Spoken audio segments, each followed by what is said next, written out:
इस मंच को नमन करना चाहती हूँ। तो इस प्रशिक्षण कार्यक्रम ये जो है हमारा, इसकी सर्वप्रथम एक जो विशेषता मैं यहाँ पर देख रही हूँ कि इसमें सभी चीज़ों का समावेश है। तो यहाँ पर साहित्य की बात हो रही है। कल जब प्रातःकालीन सत्र में मैंने देखा कि ओम प्रकाश शर्मा जी यहाँ पर आए हैं, तो मेरी खुशी का ठिकाना नहीं था। क्योंकि उनका जैसा विषय रहा है कि जिस विषय पर उन्होंने बात की, लोक साहित्य और लोक परंपरा, तो इस विषय पर मैं भी थोड़ी बहुत रुचि रखती हूँ। जैसा कि उन्होंने कहा, उमा ठाकुर जी का उन्होंने ज़िक्र किया था कि जो लोक परंपरा पहाड़ी भाषा पर लिखती भी हैं और लोक परंपरा की संरक्षक भी है, पहाड़ी भाषा की संरक्षक भी है, तो उनसे भी मैं बहुत ज़्यादा प्रभावित हूँ। उनकी जो 2 पुस्तकें हैं, महासवी लोक संस्कृति और पहाड़ी भाषा रे मणके, तो वो मैंने दोनों पढ़ी है और उस पर जो उन्होंने काम किया है, उसमें भी मैं उनके साथ रही हूँ। तो उनसे प्रभावित होकर, और एक मैं यहाँ पर नाम लेना चाहूँगी डॉक्टर हिमेंद्र बाली जी का, जो मेरे पिछले विद्यालय में मेरे प्रधानाचार्य जी थे। उनकी भी 2 पुस्तकें अभी हाल ही में प्रकाशित हुई है, सतलुज घाटी की सांस्कृतिक परंपराएं और सतलुज घाटी का सांस्कृतिक वैभव। तो जब वो मेरे विद्यालय में थे, तो उन्होंने भी इस पर, उनका शोध कार्य चलता रहता था, तो इस विषय पर उनसे भी चर्चाएं होती रहती थी। तो मेरी जो रुचि है पहाड़ी भाषा की तरफ बढ़ती चली गई। उससे पहले मैं भी शहरी परिवेश में रही थी, पहाड़ी संस्कृति के बारे में मुझे कोई ज्ञान नहीं था, पहाड़ी बोली के बारे में कोई ज्ञान नहीं था। परंतु जब मैं गाँव में गई, मैंने वहाँ की संस्कृति को जाना, पहचाना, समझा, तो मेरी रुचि उसमें बढ़ती चली गई। तो इसी पर मैंने जो अपनी कविता है, छोटी सी कविता है अपने गांव, मैं कोटगढ़ क्षेत्र से रहने वाली हूँ और वहाँ पे छोटा सा गांव है मैलन। वहाँ पे एक मंदिर है हमारा मैलन गांव में, देवता चतुर्मुख जी महाराज का। तो देव परंपरा से जुड़ी वहाँ पर बहुत सारे जो हैं देव कार्य होते रहते हैं। तो उसी से संबंधित मैं एक, वहाँ पर बूढ़ी दिवाली होती है, कई लोगों को पता भी होगा। तो और जगह जो बूढ़ी दिवाली होती है, मनाई जाती है, वो हर साल मनाई जाती है दिवाली के 1 महीने के बाद, परंतु वहाँ पे ये तीसरे वर्ष ये जो है पर मनाया जाता है। तो उसको भी मैंने इसमें शामिल किया है। तो म्हारो मेलन, पहाड़ी भाषा में, मैं पहाड़ी जानती नहीं थी, लेकिन फिर भी मैंने प्रयास किया कि मैं पहाड़ी भाषा में लिखूं। तो म्हारो मेलन मतलब हमारा मेलन, इसका अनुवाद मैं थोड़ा थोड़ा प्रस्तुत करूंगी साथ में। म्हारो मेलन सौभी का बीतो, बीतो मतलब अच्छा, हमारा जो मेलन गांव है वो सबसे अच्छा है। मारे देवा का है शून्य टिको, देवा मतलब देवता जी, उनके पास सोने का तिलक है। माग्य साथ जमाए खिचड़ी बोना, पकैन चूड़े बोड़े और रोट बोना, शिवरात्रि माए के भी इंदे दीन भी पोड़ा। शिवरात्रि मतलब शिवरात्रि, शिवरात्रि में यहाँ पर चूड़े बड़े और रोट बनते हैं, और कभी कभी यहाँ पर शिवरात्रि के समय में दीन पौड़ा अर्थात बर्फ भी पड़ती है।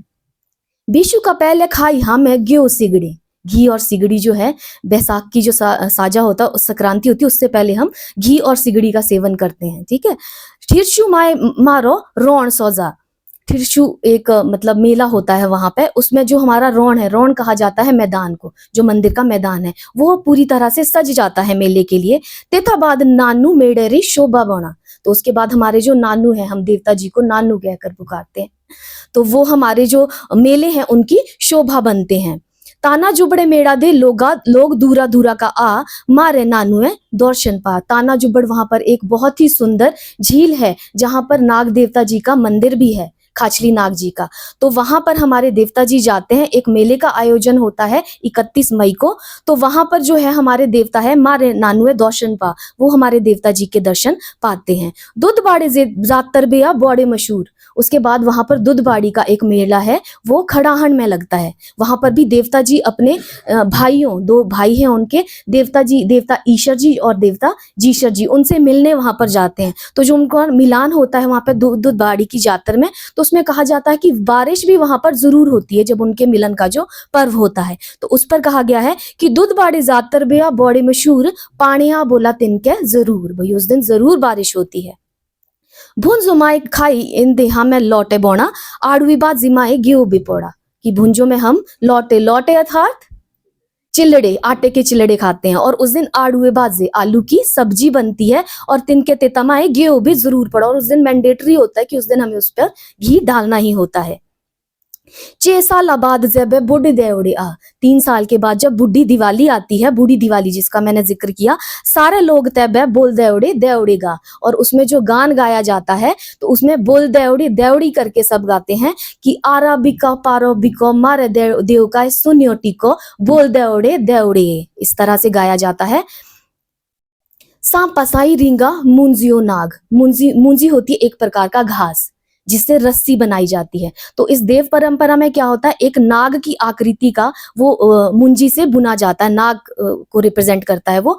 तो वो जब उसको नचाया जाता है, लोग जब उसको नचाते हैं तो वो नाग की तरह रेंगता है, रिंगिया मतलब रेंगता है। सांप पसाई रिंगा मुंजियो नाग मारे मेलने देवड़े आज, बांडे मडोखरे मरोड़ा नानुओ गूर, जो बांड की मडोखरी है, मडोखरी अर्थात सिर, उसको जो मरोड़ता है वो हमारे जो देवनागनु के गूर है वो उसको तोड़ते हैं। और फाट लात है बे शिड़पाड़ो गूर, शिड़पाड़ होते नौड़ भौर जो हमारे देवता जी के साथ रहते हैं, वो उस मतलब उसके जो सिर को है उस पर वार करते हैं, मतलब जैसे बलि प्रथा भी है उस तरह से उसको भी शिड़पाड़ के जो गूर है उनके द्वारा उसमें फाट लगाना बोलते हैं हम लोग, उसको काटा जाता है। कोई ला नाटे कोई जलेबी खांदो मस्त, कोई नाटी लगाता है इस मेले में और कोई जलेबी खाने में मस्त होता है। बांड निया तैबे जैबे सूरज अस्त, और जो बांड है वो जो रस्सी से बना हुआ उसकी जो काटा जाता है और लोग उसको ले जाते हैं जैबे सूरज अस्त, जब सूरज अस्त होता है तो उसके बाद उसको ले जाते हैं लोग। तो ये थी मेरी छोटी सी कविता अपने गांव के बारे में। धन्यवाद। जय हिंद, जय हिंद। बहुत बढ़िया।